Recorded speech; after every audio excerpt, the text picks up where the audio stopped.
entre deux passages à l'Académie du climat pour l'association Low Carbone France. Je retourne demain dimanche pour une dédicace l'après-midi. Eh bien, j'ai passé la journée à l'Hôtel de Ville de Paris pour l'événement très important Balance ton web, qui était là pour lutter contre à la fois les fake news, donc faire de l'éducation en fait à comment est-ce qu'on se sert d'internet, des réseaux, comment est-ce qu'on trouve les bonnes informations, etc., etc., et comment on peut les distinguer des fake news, des théories du complot et autres voilà bullshit. Et puis aussi pour lutter contre le cyberharcèlement et par là par voie de conséquence, hein, contre les cyberharceleurs en fait. Et c'était trop chouette parce que grâce à Hélène Bidard, qui est adjointe à la mairie de Paris sur les questions notamment de droits des femmes, eh bien j'ai été invitée à me balader dans les salons de l'Hôtel de Ville pour faire le tour des différentes conférences hyper intéressantes et des stands, etc.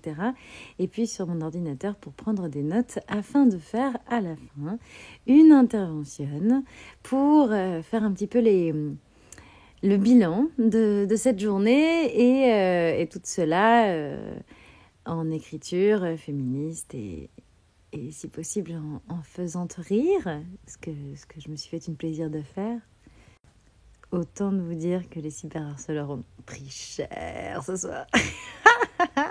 J'ai super hâte de vous la faire en entière. Non mais je vais l'enregistrer une moment, mais comme là, voilà, entre la dédicace demain et le fait que je dois jouer compte à rebours en anglaise lundi, pour la première fois de ma vie, sachant que je ne suis pas anglophone. Donc je vais d'abord me concentrer là-dessus.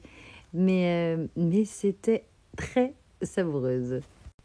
Et alors, en avant-goutte, petite métaphore menstruelle, je tiens à faire une mise au point sur une chose.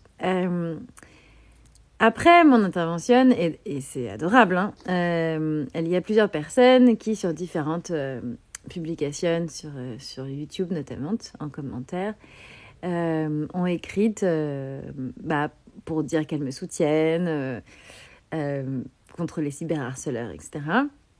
Et c'est adorable. Vraiment, je vous remercie. Je suis très reconnaissante de ça. Et comme il y en a eu plusieurs, j'imagine que c'est à la suite de mon intervention, mais si ça se trouve même pas, c'est une hasarde. Mais j'ai très encouragé, notamment les hommes, à utiliser ce temps qu'ils ont, cet argent qu'ils ont davantage que nous, statistiquement, pour nous soutenir, tant qu'à faire. Et en tout cas, lorsqu'ils prétendent être des alliés. Hein.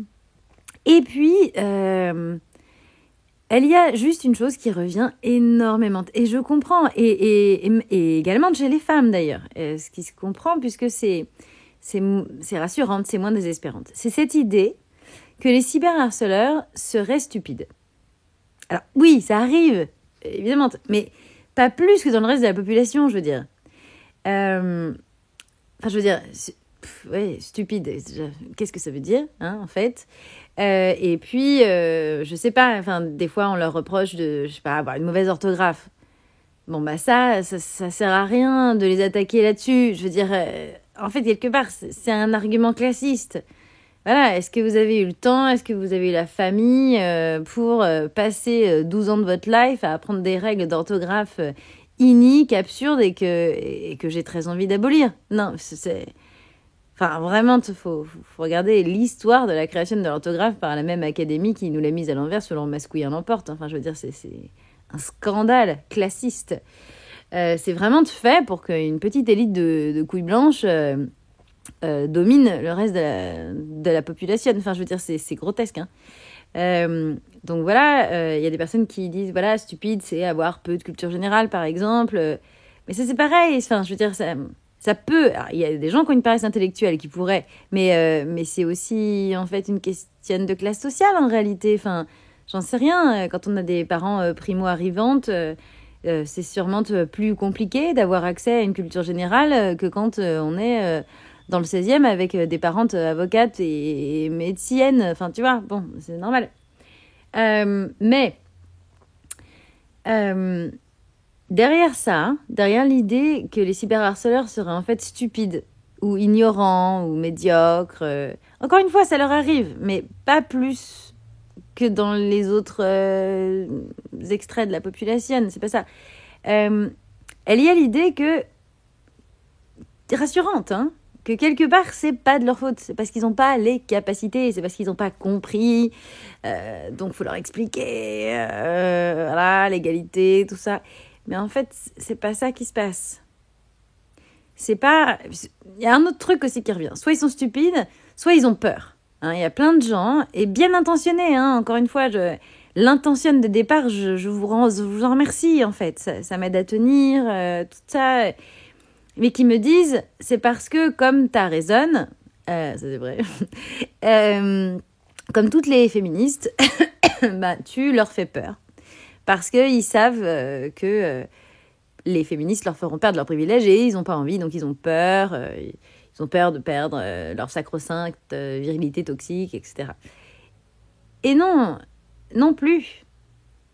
Alors là, ils n'ont pas peur, mais du tout. Et d'ailleurs, il serait fou d'avoir peur aujourd'hui, parce que, let's face it, c'est eux qui ont l'expérience, hein, l'entraînement par rapport à la violence. C'est eux, aux violences d'ailleurs, on devrait dire. C'est masculin, ça. C'est eux qui ont les armes, enfin, je veux dire... Voilà. Non, mais il serait fou d'avoir peur. Qu'est-ce que vous voulez qu'on leur fasse, là, pour l'instant ? Je ne dis pas, peut-être un jour, on aura des moyens de se défendre, j'en sais rien. Mais là, pour l'instant, la phrase de Benoît de Groult, « La féminisme n'a jamais tué personne », et le machisme tue tous les jours, c'est pas une phrase comme ça, parce qu'elle sonne bien, hein, c'est réel.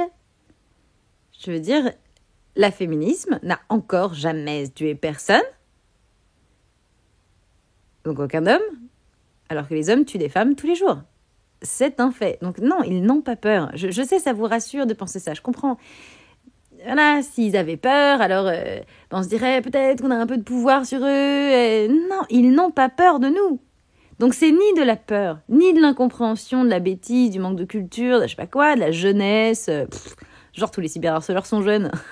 Non, il y en a qui sont jeunes, mais pas plus que dans, encore une fois, hein, n'importe quel échantillon de la population. C'est pas ça. Non, c'est ni de la peur, ni de la bêtise, ni de l'incompréhension. C'est de la haine misogyne, de la haine des femmes. C'est pire. C'est bien pire. Et ça, il faut arriver à l'intégrer. Donc, si elle vous plaît, si vous avez regardé cette vidéo jusque-là, si elle vous plaît, ne m'écrivez plus en commentaire, même avec les meilleures intentions. Oh là là, les mecs qui cyberharcèlent Tiffen, vous avez vraiment rien à faire, quelle stupidité. Mais c'est pas qu'ils ont rien à faire. Ils veulent utiliser leur temps à opprimer les femmes, à nous faire du mal, à nous agresser. Et c'est ça qu'ils font sur les réseaux et c'est ça qu'ils font dans la vie. Les cyberharceleurs sont des harceleurs tout court. Les cyberagresseurs sont des agresseurs tout court. C'est juste que là, ils ont un espace. Donc ils s'en donnent à cœur joie. Mais dans n'importe quel espace dont ils disposent, ils s'en donnent à cœur joie. Donc là, c'est en ligne, mais ça peut être aussi dans leur classe, parmi leurs profs. Enfin, ce sont des agresseurs. Comme dirait Christine Delphi, sociologue, féministe, radicale, matérialiste, c'est l'ennemi principal. C'est la raison pour laquelle on se bat. C'est contre eux qu'on résiste. Nous, les féministes. Alors, cessons de nous voiler la face.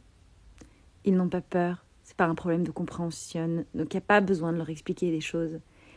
C'est même pas qu'ils ne veulent pas comprendre, ils comprennent très bien pour la majorité d'entre eux. Et ils veulent nous faire du mal. C'est volontaire. Je sais, c'est pire. Je sais, ça fait bien plus peur. Mais pour pouvoir combattre, il faut voir les choses en face. Ce qui se combat bien s'énonce clairement. Belle soirée.